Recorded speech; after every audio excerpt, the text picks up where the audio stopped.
Good morning. How are you? Welcome to H3 TV, where I usually interview a guest, but unfortunately, my guest today was a bit under the weather, and I wanted her to have an opportunity to introduce herself to you and meet you when she's feeling better. So, H3 TV, what is it? Why do I do it? Well, for years, people told me to do a podcast, but I am a visual learner and I like to see people's faces and the unspoken. So, what does your face say, no matter what your words say? I always think one of my many gifts is that God taught me how to hear what people don't say rather than what they do. So just a few random thoughts from me since I don't have a guest today. One, I wanted to talk about blue. I'm wearing blue. Blue's the color of trust. I have blue sunglasses, or not sunglasses, reading glasses. Blue is the color of trust. It means I trust myself and you can trust me. So it's important to wear color and then to know what your color means. Today, I'm looking for interaction on my talk shows. So I want you to answer a few questions. One, what are you hopeful about? And one of my lessons I like to teach about hope is when you're stuck in a season of darkness or you're sitting in a season of darkness, maybe not stuck, but sitting there. One way to find hope when it's not feeling very hopeful is to look back at where you used to be and look at how far you've come and then get a vision for how far you want to go. So whenever we're in transition, it can feel overwhelming or hopeless, whether that's a change in career or in our personal life, in our relationships, in our housing, as it has for me a bit lately. So that transition can make us feel hopeless or a diagnosis. I have so many friends that are sick right now. And so how do we stay hopeful? We look back at where we were, we look at where we are now, and then we envision or create vision, create dream and steps to where we want to go. How do we get healthy? How do we move forward in our career and in our lives? I feel like I'm really close to you today. And then healthy. So we always think about when we think about how do we go into the holidays and be healthy is we set boundaries are huge around how much time, how much energy we will give to different things, especially if there's dysfunction or unhealthiness in our organization or in our relationships and our family. So to stay healthy, we first assess to address. So we look at our physical, emotional, mental, financial, spiritual, relational, and career health. So we kind of assess those 7 areas. And as we're closing out the year, what's one thing you can do from today through the holidays? So Thanksgiving's tomorrow, and then we move forward. So we assess where are we at and where do we want to be. I think physical health is what people think of first, but I always think if any other area of our health is off, our relationships, our emotional health, our financial health, it can lead to some really unhealthy physical habits. So addressing the underlying cause of that unhealthiness is a great place to start. The next one is happiness. So I love to laugh. I love humor. I mostly laugh at myself. I think I'm a total dork. I don't mind that people think I'm a dork. I always remind myself you are not created to fit in. You are not you can stand out, be silly, be goofy, be authentic. Sometimes we live in a fake world and social media can add to that. So be authentically you, love yourself from the inside out, not the outside in. Care more about how you show up and who you are as a human being than the way you look. I'm not saying don't care about how you look. I'm just saying get the values in order.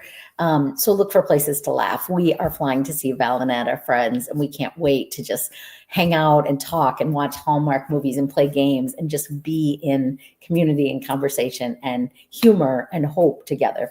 And then gratitude, right? So a lot of people will spend the whole month of November mentioning something they're grateful for every day. And I love that. I think it's so good. I think you can't be in sorrow, depression, and hopelessness when you are in focus on gratitude. What do you have?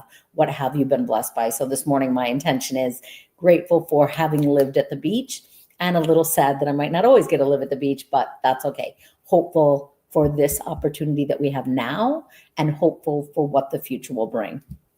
But the final area I want to talk to you about today that for me is the most joyous and happy is generosity. So gratitude is good, but generosity is great. And so gratitude is all about what do I have? What did I get out of life or out of this day? And when we're in transition, it's really sometimes challenging to focus on gratitude. But if you can focus on gratitude and be grateful for what you have in the midst of a hard season or a challenge or a disruption, it'll make you better. But when you get grounded in that gratitude, move beyond it, and to a great life is a generous life. So this holiday season, this Thanksgiving, what will you do not only to be grateful, but to be generous? Who will you serve? Can you deliver a meal to someone in need? Can you send a card, a gift, a kind word, open a door, give a smile, compliment somebody? And I was just thinking, like, there's so much I'm grateful for, but I always think about, I love giving gifts even more at Thanksgiving than Christmas, because I'm so grateful for my clients. I'm so grateful for people that support me as a speaker, as a writer, as a coach, that I always want to make sure I say extra thank you, thank you, thank you for being there, thank you for supporting me. So live generously, be grateful, but then be generous to people you know and people you don't know. Who can you serve? There are so many hurting in the world, emotionally, financially, mentally. Who can you encourage? Who can you be kind to? Who can you open your home to? Who can you welcome to Thanksgiving dinner? I know there are lonely people in the world. And so opening your door, opening your heart, opening your mind to kindness and encouragement to another person, living generously is truly a great life. Gratitude's a good life. It's when we think about what we have. Generosity is a great life. It's thinking about how we can serve others and make a difference in the world.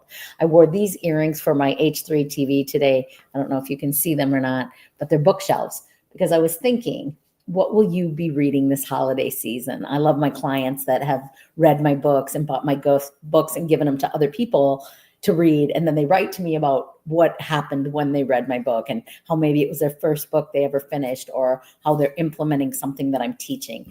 And I love that. I love, like, I don't want to just motivate you and inspire you. I want to activate you to take something and take action around that thing.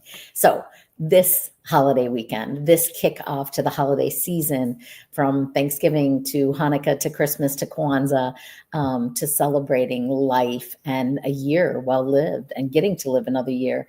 How will you celebrate? What will you read? And who will you be generous to with your words, with your actions? Hello, Maria. I love this too. Thank you. Thank you. Thank you for listening and commenting. I always appreciate it when I get to see somebody's listening to me. I'm not just talking to myself, which I do, and my dog, but who will you be generous to? Who could you buy a book for? Who could you buy a cup of coffee for?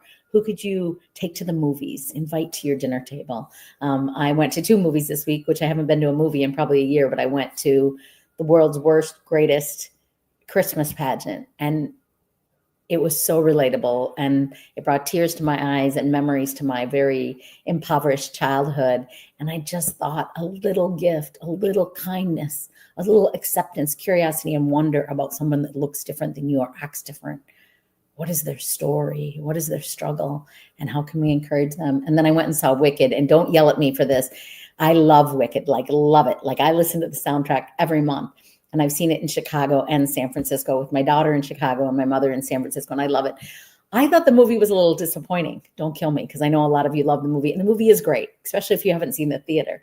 But I love to sing along, and they cut it in half. So we have to wait another whole year to see the second half. And I love the play so much that my hopes were too high for the movie. And it's great, but it's not the play. So I'm grateful to have gotten to go to 2 movies. I'm grateful to have listed my condo and to have lived here for the time that we have. And so anyway, I hope you have a blessed, beautiful Thanksgiving. And I hope you are not just grateful, but as you gather around your table and say what you're thankful for, you remember to ask or to share, who can you or who have you served with a generous heart in one way or another, and share those stories as much as what we got out of life and what we're grateful for. Who could you serve? And it could be someone around the table, but I encourage you to stretch just a little bit further and serve someone you don't know, or you only know a little, because you have no idea the difference that you could make with an encouraging word, a cup of coffee, a random gift, or some way to be generous to bless another. I hope you have a blessed Thanksgiving. Thank you for listening. Thank you for supporting me on my journey, personally and professionally. I appreciate you. God bless.